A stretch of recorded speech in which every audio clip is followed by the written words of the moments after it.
Señores, pues aquí estamos de nuevo, volvemos de publicidad, después de esta pequeñita pausa publicitaria, como digo, y vamos a abordar un tema bastante interesante. Yo, por ejemplo, no conocía el concepto que enseguida vamos a tratar, consultorio psicológico. Esta vez no nos acompaña Daniel Blanco, sino que damos la bienvenida por primera vez, José Caracuel. Muy buenas noches. Buenas noches. Encantada, es doctor en medicina y también en psicología clínica y especializado en adicciones. Sobre eso, precisamente, José, vamos a hablar sobre adicciones y, si te parece, para también poner en situación a los espectadores, explico que nos hacemos eco en la redacción de una noticia que vimos hace tan solo unos días en el diario El País, que llevaba el siguiente titular, lo leo: el paro se ceba en mujeres con adicciones y trastorno mental. Solo el 10% de las pacientes con patología dual tiene un empleo. Así que si te parece, que sé que me has dicho que te usted, empezamos por ahí, patología dual. La primera vez que escucho ese concepto, ¿qué es la patología dual? José. Bueno, pues es un concepto médico, psicológico, del ámbito, que parte del ámbito de las adicciones, que en Andalucía las adicciones y la salud mental no van de la mano, incluso son de dos consejerías distintas, pero en el resto del país, en casi todo el mundo, las adicciones pertenecen a salud mental. Y entonces, durante mucho tiempo, personas que tenían una depresión acababan bebiendo, personas que bebían acababan a lo mejor con una crisis de ansiedad, personas que fumaban cannabis hacían una esquizofrenia, y al final pues resulta que tratábamos la esquizofrenia, tratábamos el cannabis, tratábamos la esquizofrenia, pero no tratábamos las dos cosas a la vez.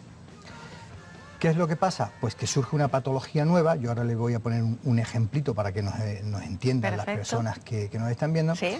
Y aparece una patología nueva que hay que abordar de forma distinta. Y el ejemplo sería el siguiente: imaginémonos un día de lluvia. Un día de lluvia ponemos un tratamiento que sería el paraguas. ¿Vale? Tenemos una depresión, damos antidepresivos. Sí. Correcto. Imaginémonos ahora un día de viento y frío, en el cual el tratamiento pues es coger un abrigo y una bufanda. Bien, tenemos por ejemplo una adicción, donde ponemos pues su tratamiento. Bien. ¿Qué pasa cuando hay un día de lluvia, viento y frío? Cuando se mezcla todo. Pues que no nos sirve el paraguas ni nos sirve el abrigo, tenemos que utilizar un chubasquero. Bien, pues algo así es la patología dual. El problema es que hasta no hace mucho, y pues bueno, en los libros donde clasificamos o diagnosticamos las patologías psiquiátricas, siempre se ponía una coletilla. Por ejemplo, una esquizofrenia se diagnostica por una serie de ítems que si los cumple, pues diagnosticamos esquizofrenia, pero al final se ponía una coletilla que decía, salvo que exista consumo de sustancias, porque entonces achacamos toda esa patología al consumo de sustancias. El problema deriva en que esos esquizofrénicos pues no son asumidos por salud mental, sino que derivan a... Es algo así como, deja de beber y ya se te quitará la depresión. Claro, por lo tanto redunda en la solución al problema, en el tratamiento que se le va a dar a ese paciente. Efectivamente. Claro. Entonces, lamentablemente, la mayoría de las patologías duales, que son muchísimas, estamos hablando que aproximadamente un 70% de las personas que consumen la sustancia que sea, incluyendo el tabaco, tienen problemas psiquiátricos, ¿bien?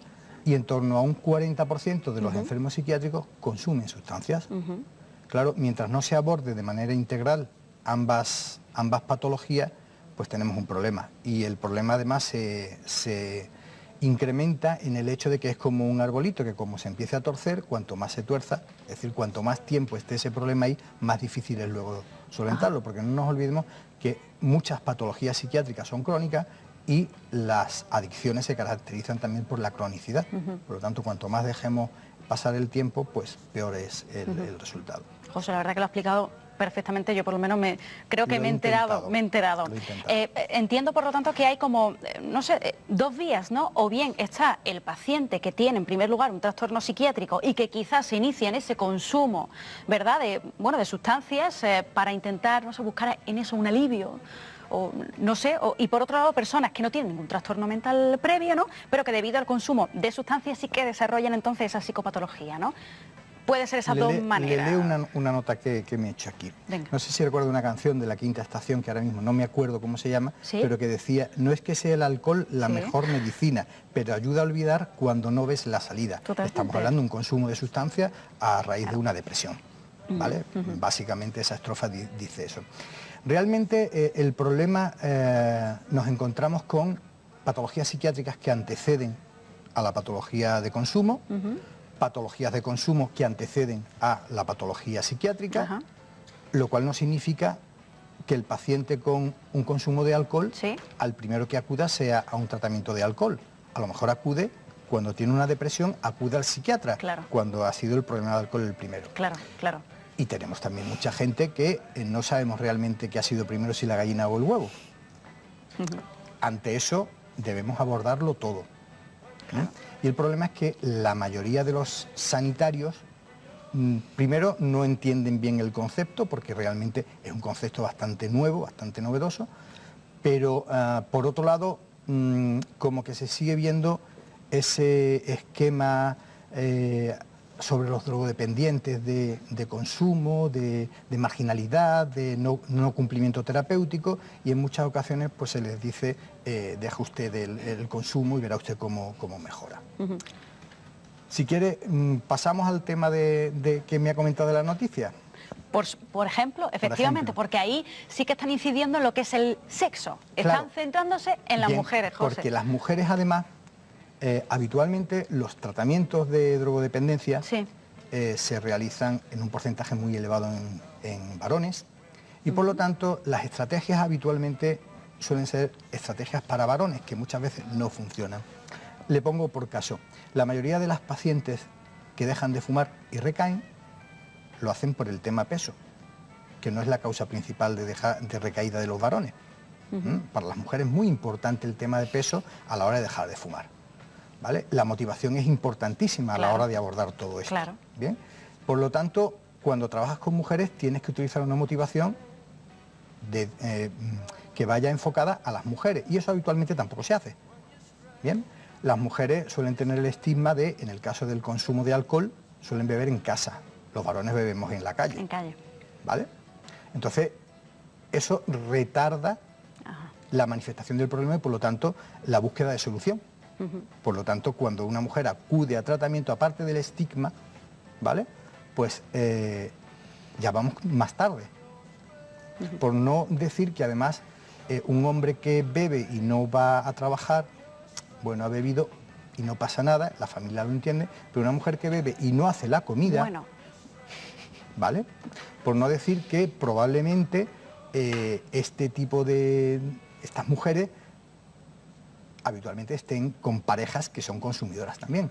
Sí, efectivamente. ¿Bien? De eso te quería preguntar, porque parece que no se da, me lo estás diciendo, igual en ambos sexos, ¿no? Que quizá el hombre sí que recurre a tener una pareja que está fuera de todo este mundo, por así decirlo, la mujer no. ¿Eso por qué? ¿Es como que busca más un aliado? Pues no lo sé, quizás busque que su pareja le dé el visto bueno del consumo, mientras que el varón no lo necesita. Súper curioso. Leo también en esa noticia, José, dice, los hombres tienen más tendencia a padecer adicción a sustancias ilegales y trastornos psicóticos, mientras que ellas consumen más drogas legales, y los trastornos mentales vinculados son más ansiedad, depresión. Claro, ¿cierto? Es que las mujeres tienen más tendencia en patología psiquiátrica, depresión y ansiedad que los hombres, ¿vale? Y por lo tanto consumen muchos más psicofármacos que los hombres, con lo cual hay mayor posibilidad de abuso de sustancias. Esa es la razón por la que las mujeres suelen tener mayor problemática a la hora de adicción a psicofármacos.